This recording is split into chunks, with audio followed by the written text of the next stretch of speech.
C'est une manifestation marine, en bateau et en musique, banderole au vent, au large du port de Lamu.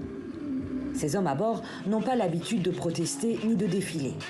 Leur quotidien, c'est voguer sur ces eaux de l'océan Indien, entre le Kenya et la Somalie, pour pêcher, leur seul moyen de subsistance. Si on perd la pêche, on peut dire qu'on perd 50% de nos moyens de subsistance. Parce que notre communauté de Lamu, elle n'est pas éduquée. Et dans le comté de Lamu, on n'a pas d'industrie où investir. Donc, si on perd la pêche, on perd totalement notre vie. Perdre la pêche, comprendre, perdre l'accès aux eaux poissonneuses situées au large. Des eaux actuellement sous contrôle kényan, mais disputées par la Somalie. Depuis plusieurs années déjà, les deux pays s'opposent sur le tracé de leurs frontières maritimes dans l'océan Indien.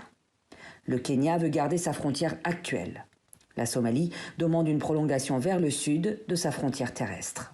En jeu, une vaste zone, un triangle maritime de plus de 100 000 km², riche en poissons, mais aussi potentiellement en gaz et en pétrole.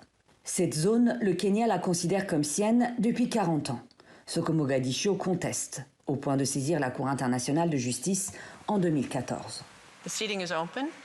L'audience a démarré ce lundi en présence des représentants somaliens.